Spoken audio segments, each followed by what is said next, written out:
Hey, what's up you guys? Welcome back to my channel. If you're new here, hi, hello, I'm Lydia, and if you aren't already, please click the subscribe button, join the growing family, turn notifications on so you never miss an upload, and while you're down there, give me a thumbs up because it really does help me out. Today's topic is how to cope and stop self-destructive behaviours. Okay, and now I've got that. So, self-destructive behaviours are stuff like self-harm, suicide attempts, eating disorders, you know, anything that causes you to self-destruct. So drugs, alcohol, you know, the list goes on. And personally, I've struggled with alcohol, I've struggled with self-harm, I've struggled with drugs, I've struggled with eating disorder, I've struggled with suicidal thoughts. I've struggled with a lot in my lifetime. I know I'm only 27, but mental health has been my life since I was about 5. So, yeah. Let's focus on self-harm as a self-destructive behaviour.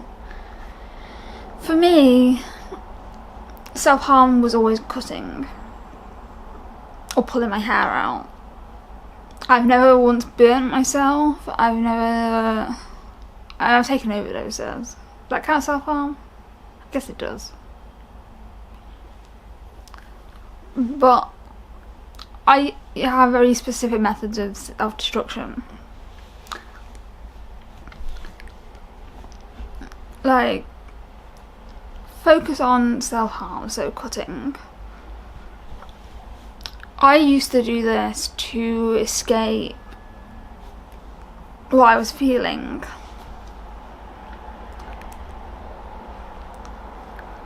And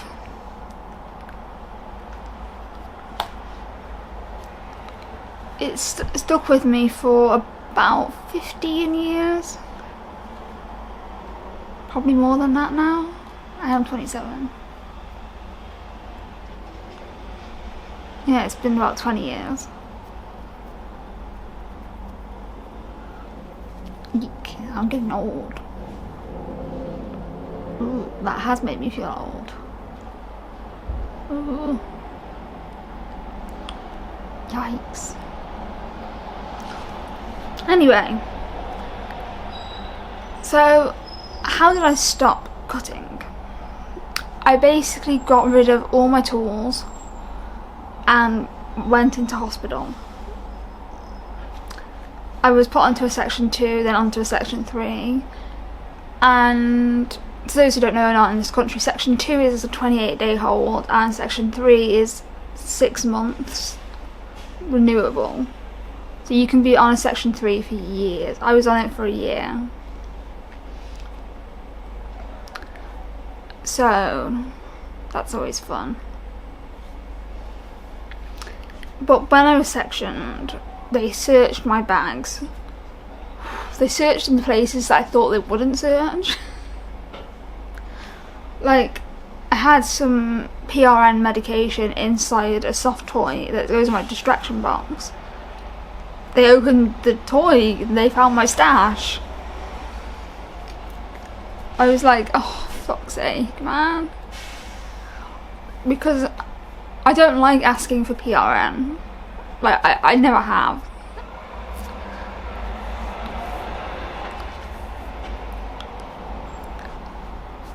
But yeah, going into hospital did help me stop.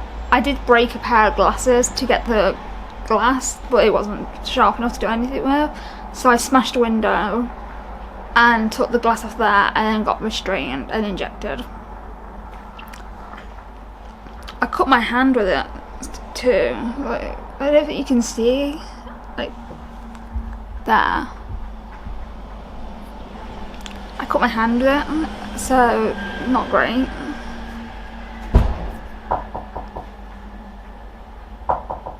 Yeah.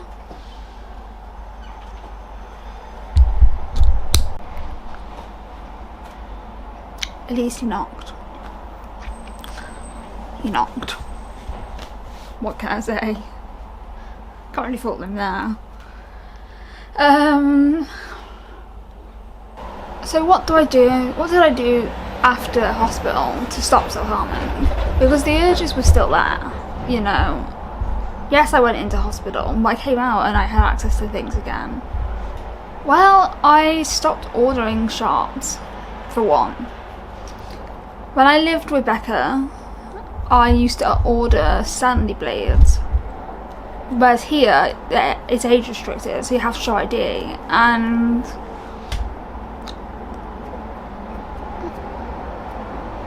I can't really have deliveries without downstairs seeing, and then they're going to ask, why did you do your ID? So I can't do that anymore. I'm too awkward to go into a shop and buy stuff. I do still have one blade in my bedroom.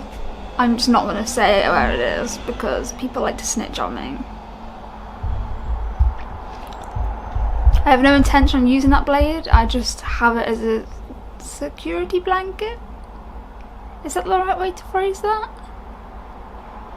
I don't know. But having that there is a comfort for me. It means if I really need to do it, I can. Now, that's not the best coping skill in the world. I definitely wouldn't advise doing that. But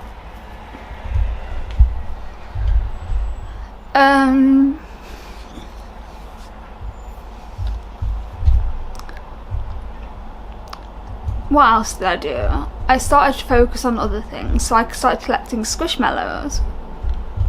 And if you know me, you know I've got about 70 of the things.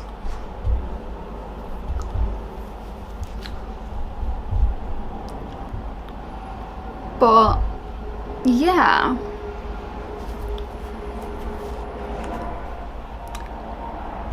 I bought a Switch to play on, so I've got like 60 games, so I'm good to go there.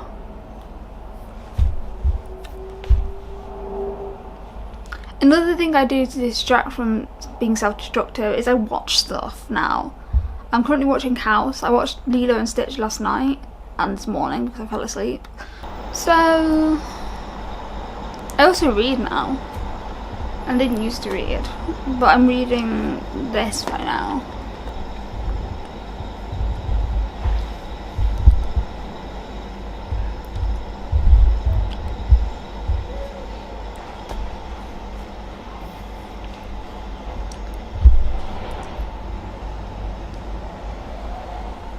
Personally, I think the biggest thing anyone can do when it comes to stopping self-destructive behaviours is finding healthy alternatives.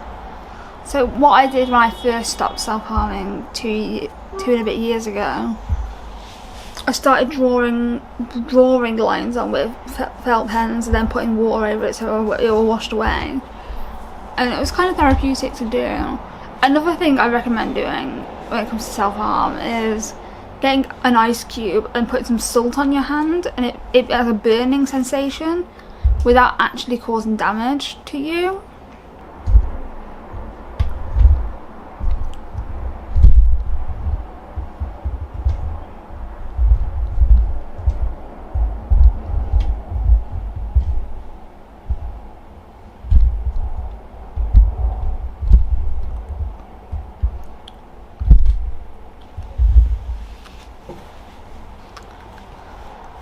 I think it's super important to be open with those around you as well. So I know Alana mentioned it in her recent video, this video, that she told her mom that she felt like self-harming. I think it's important to be accountable with someone. Like, whenever I have urges, I message Alana because she's my best friend. And well, she actually means it when she says she's there for everybody. She's always there, and I can't fault her. Yes, we're on different sides of the world. Yes, the time zones are a bit of an issue, but we move forward. Me and Alana have worked out a way of keeping in contact with each other.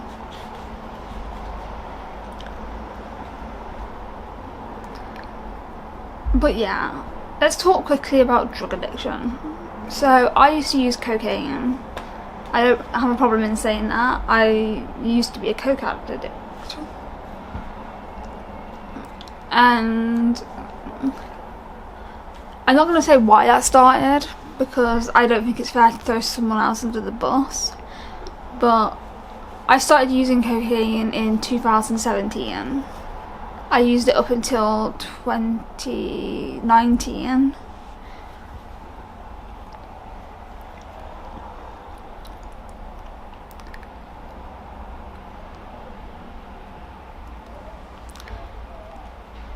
Obviously I lived in 2 different areas at that point. It started in Lancashire, ended in London. Obviously I had connections. I went to a university full of students. It's not that hard to really come by, if I'm being honest. But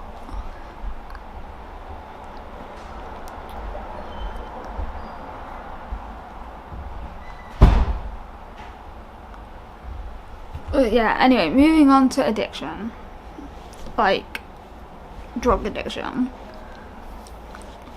I think it's so important to say drug addiction is a real illness. People who use drugs have got a bad rep, but honestly, I was a lot happier when I was on drugs. Wasn't as depressed. Was also manic, but besides the point.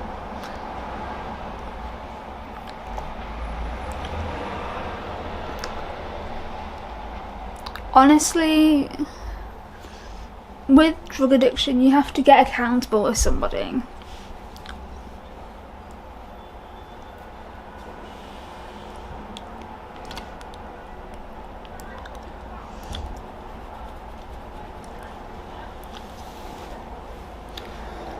So drug addiction is real, and it is super hard to overcome. I stopped using cocaine because I moved in with my grandparents. And a condition of me living there was that I couldn't use cocaine. Which I thought was fine. I wanted to stop. Because it was taking over my life a bit. It consumed every thought that I had. So stopping that self-destructive behaviour was I moved somewhere where it wasn't appropriate. And if I'm being honest, where my grandparents live, I don't have connections. So, yeah.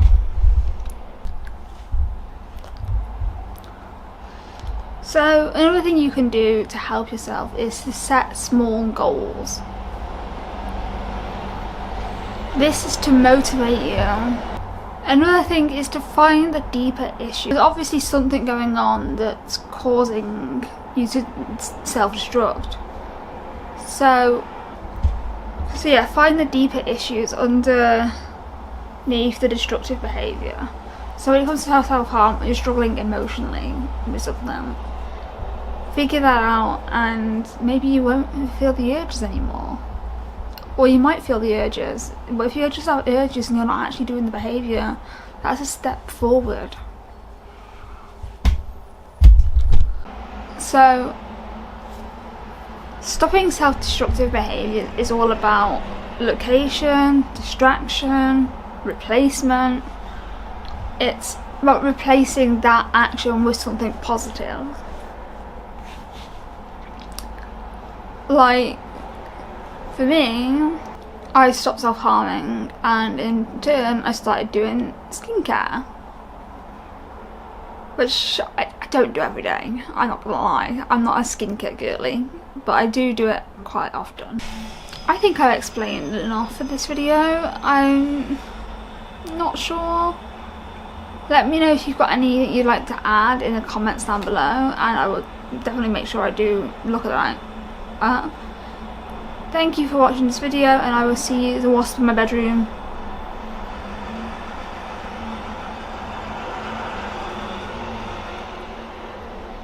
Oh my god, there's a wasp in my bedroom.